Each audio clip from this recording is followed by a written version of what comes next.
today? Hi, my name's Lisa. I've lived in Turkey for 12 years.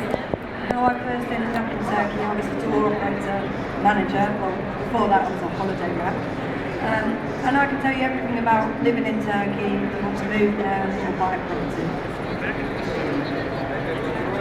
Hello, my name is Burcu Orhan Holmgren. I'm a Turkish lawyer and I'm a senior partner at London Legal International, a Turkish law firm. We're based in London with 4 offices in Turkey.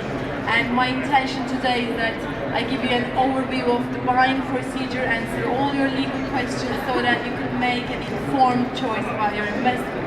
Thank you. Jane? Hi, my name's Jane. I'm from Turkish Connections. We're a UK-based company with our own offices in Turkey. My specialist area is actually the Aegean because that's where I'm based, but we do cover other countries as well. I've been there for 10 years. Hello, it's Zoe from the Foreign and Commonwealth Office. Hello, my name is Zoe. I work for Foreign Commonwealth Office. I'm not based in Turkey, but we can provide sort of generic information about what to watch out for, things to check, and also I can advise about health, pensions, benefits, that sort of thing.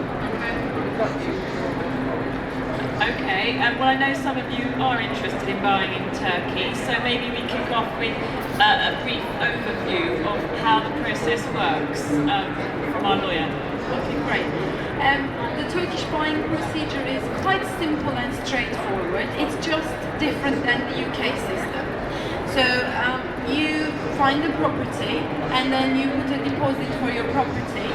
Then your lawyer, I always say, please have an independent lawyer because the property needs to be checked, the due diligence and everything. So the checks will be done. If everything comes through, then the contract will be drawn and signed and exchanged. Up to here, you're probably very familiar with how it works in here as well. And from that moment onwards, you need to have a military clearance application, which is an application all the foreigners who intend to own property in Turkey has to go through. It's nothing to do with you personally. You don't have to serve for Turkish army, you don't need to do anything unless you want to. Could be an option. So, but they need to check the location of the property. Foreigners cannot, for example, own properties within very close distance of security zones, military zones, something like that.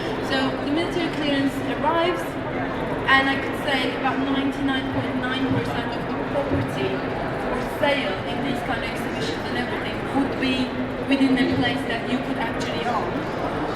And then the transfer.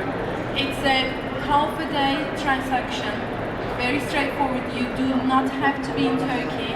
Your lawyer could do this on behalf of you and you could just enjoy your property. So in a nutshell, that's the procedure. How long does it take generally? Because I think titled the process, they're trying to make it faster. Yes. If it's off plan, the completion is of course longer, but if it's resale or a newly built property, from the date you exchange your contract, I would add about 4 months to that for completion. But it's really the only thing that takes time is the military clearance application. The contract, the checks, the title deed transfer itself is very quick things. So the military clearance application could come through within 6 weeks' time, or it could take up to almost 4 months, depending on how busy they are, how many people are buying on that period of that year.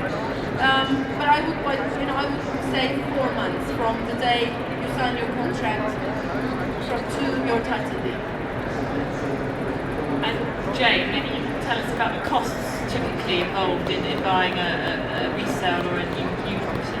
The costs are very similar, whether it's a new property or a resale property. The slight differences are on a new one, the first person to purchase the new one actually purchases the meters, electric and the water. Then when you come to resell, you recover everything you've done that way. They vary slightly from area to area because different towns slightly charge more, but you'd expect to pay about £500–600 maximum for your electric and water connections and meters. Obviously your deed cost depends on the price of the property that you're buying. should be able to get an all-in price which will include all the things that you need. For instance, nowadays you have to have DAS, which is earthquake insurance, which you now have to have at the point of sale. So therefore, your agent or your lawyer will organise that for you. So you're insured from the minute you purchase your property. So that is included now in the costings, which they used to be years ago. And that's about the two main costs. Obviously, depending whether you're doing power of attorney, whether you need translators in the lawyer's office, those are all extras that are individual to everybody. Everybody's different. Some people will leave power of attorney, some people will go back sign for their own deeds and don't need to leave it at all. Yes. Although in principle you definitely can sign for your own deeds and everything, you should know, probably you would agree with me, if you go by yourself to sign, you have to have a sworn translator with you, and you need to know what you're signing. Are you taking over the title deed free of charges? Is that the title deed for the property you paid for? So it could get the same cost sometimes with the translators and everything, and I always recommend, and it's a bit cheeky to say that given I'm a Turkish lawyer myself, have an independent lawyer, get a quote for full conveyancing, which will include from the first moment to the final moment you get your title deed, so that you don't have to do, you could be there on the title deed transfer date, check your property and inspect. But I think it's really not necessary for you to be dragged between municipalities and land registry and the notary, and Like so you've got the attractive ones up there and you got kicked off. coming with you everywhere. And the cost is really great. Thank you for explaining that. Definitely stamp duty, 3.3% of the declared value of the property. This could be included within your purchase price, or 50-50 shared with the buyer and the seller. And the legal fees, if you're instructing a lawyer, is going to be about budget somewhere between £1,000 to £1,600 for a good lawyer with insurance. 3.3%. Well, some lawyers, yes, would charge maybe a percentage of the purchase value, but the job doesn't really change depending on the value of the property, the application. So it is, I think, more beneficial for buyers to go for a fixed fee, whatever the investment amount is. So what costs all different types of fee structure. And what about the issues if you're going to move to Turkey full time? Maybe what else do you have to think about, Zoe? If you're moving and you're pensionable age, your pension, there is a reciprocal agreement with the UK, so your pension can be paid in Turkey. You may be able to transfer some benefits that you get here. You need to go to the DWP and check out if you're claiming benefits here. If you're under pensionable age, what we always suggest is you go to the pension forecast, get a pension forecast, and then they will tell you how many additional years, but you can still continue to pay those until you're actually entitled to your pension. Okay? Re the medical side, there is no agreement between Turkey and the UK on the medical, so if you are going to Turkey, you will need to take out private insurance. Okay? It's very, very important. I think there are some differences when you actually, if you get residency in resident permit in Turkey. To be able to work, your employee has to prove that they cannot employ somebody locally. So if you're thinking of going to work there and you're under pensionable age, you need to take that into consideration. And also for your residency, you need to prove that you are financially able to look after yourself. Okay. The key thing, and I think the key to being mentioned here for us, is getting everybody retail get an independent lawyer. Can't stress it enough.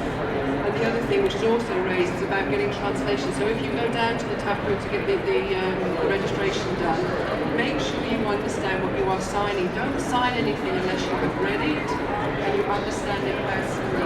Okay? It's very, very important. The other thing I'd just like to mention, we also recommend that people, before they actually go, they go and maybe try the area out.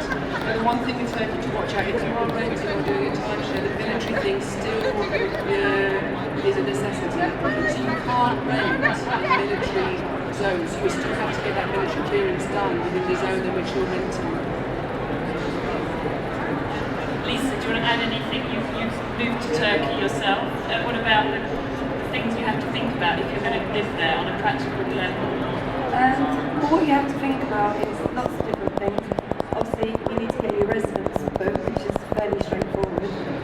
Depending on who you buy from, if they're a builder or agent, they'll help you through the whole process of getting your residence visa. You also need to think about if you're going to live there permanently, whether you want to buy a car. This is another reason why you need the residence permit, because with the residence permit you can buy a car in your name, you can get a telephone in your name, internet, you can do lots of things with that residence book. So they've just slashed the prices as well in Turkey. They used to be very expensive. Now I think it's around about £52 for a year visa, blue book. Also you need to think about if you're going to live there, it's always better to live more or less like a local. So when you live in a place permanently, you probably won't tend to go and eat in the restaurants that you would if you were a tourist on holiday. Take yourself to the restaurants where the locals eat.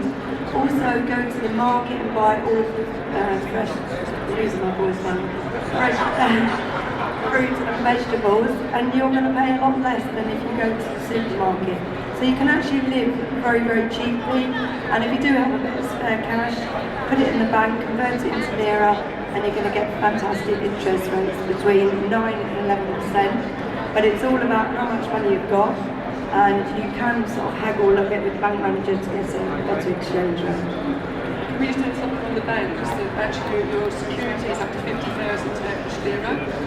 So if you put anything more about that, something happens to the bank, then you'll lose anything above that. The guarantee normally is about 50,000 Turkish lira.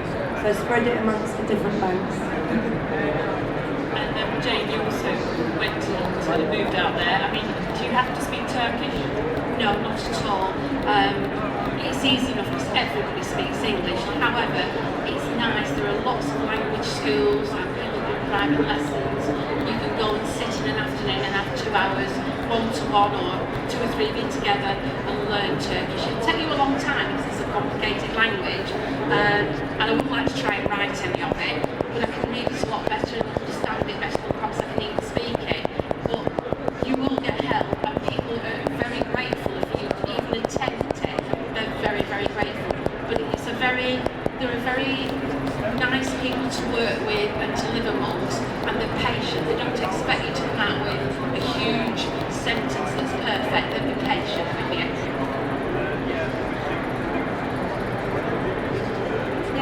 And what's happening to the market in Turkey? You know, have prices sort of, have they fallen as in Spain, or are they falling still? No, they haven't fallen, they're actually going up. To tell you the truth, I mean, Turkey's so popular, it's actually become the #1 holiday destination, whereas it always used to be Spain. And it's because it's not in the EU, prices have gone up because building materials have gone up, and prices vary from area to area. But the one thing I will say, that you can still get a bargain on a resale, because you do have some people who, you know, they're falling into the situation where they might have lost their job in the UK, so they just need money quickly. And at the end of the day, you're in Turkey, you'd haggle in the market, so you need to haggle when you're buying a property as well. And I mean, can you still buy a property for €50,000? What can you get for that sort of budget, and where? On the Aegean, you could probably just about scrape into Bodrum with €50,000, but only just. Bodrum's been a household name for so many years, and the prices are well extended in Bodrum now. We're selling properties at 2.5 million, 6.5 million. Big names are now coming to Bodrum. You can move further around the Aegean to a place called Antincum, or Didim as some people call it, where you can still buy good quality product at about £30,000. You can find cheaper, but a lot of it is not legal. It can be basement property, which maybe comes up as a depot, so I don't recommend anybody looks at anything like that. If it's so cheap, there's something wrong with it, basically. So about £30,000 will buy you something that's legal and that's a decent sized property. And then you've got the Akbuk region, which is another growing region, but small and a bit like resort area in Bodrum somewhere on the peninsula. And then you can move up to Kusadasi, which again is a household name, and again property prices there are reasonable. You can get in there for £40,000, £50,000. And what about the sea day? I mean, there are